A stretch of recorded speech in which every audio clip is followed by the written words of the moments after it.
Good day and welcome to the dining room table. United Nations General Assembly, Vote Canada Speaks. Please subscribe, like, and share. I'll give a floor to distinguished representative of Canada. Thank you very much, Mr. Vice President. We mourn, like everyone in this assembly, every Israeli and Palestinian innocent life which has been lost in this conflict, and we express our profound condolences to all families and communities affected by the terrible violence.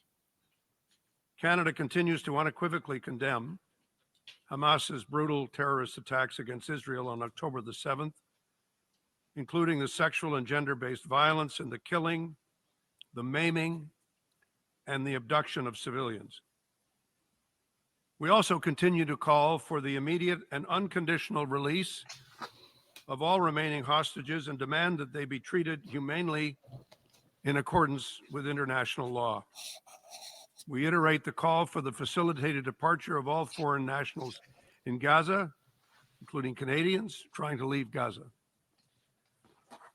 We recognize Israel's right to defend itself.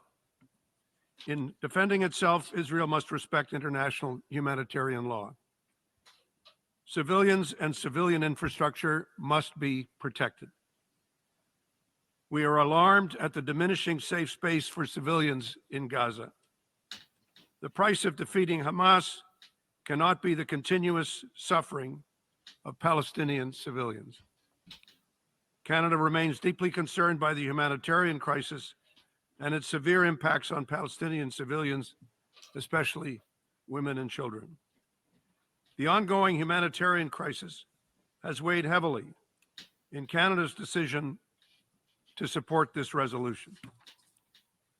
La récente pause dans les The recent pause in hostilities saw the release of more than 100 hostages and allowed for greater humanitarian access to affected Palestinian civilians.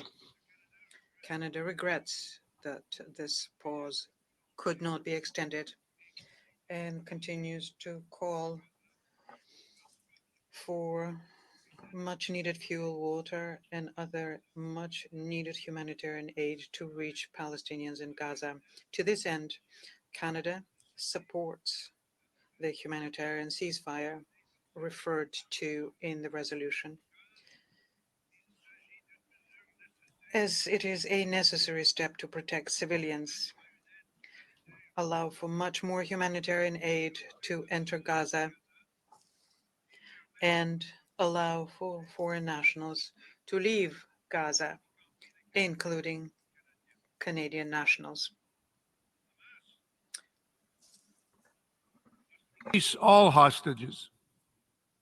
Stop using Palestinian civilians as human shields. Stop intentionally occupying civilian sites for terrorist purposes, and lay down its weapons. We continue to support a clear statement from the General Assembly calling out the role of Hamas in the conflict, its taking of hostages, and its use of human shields. And one day we will get one. This is why we supported the amendments proposed by Austria and the United States to the resolution, and why we join Australia and New Zealand in saying that Hamas can have no future role in the governance of Gaza. Canada remains committed to the goal of a comprehensive, a just, and a lasting peace in the Middle East, including the creation of a Palestinian state living side by side in peace and security with the state of Israel. Thank you, Mr. Vice President.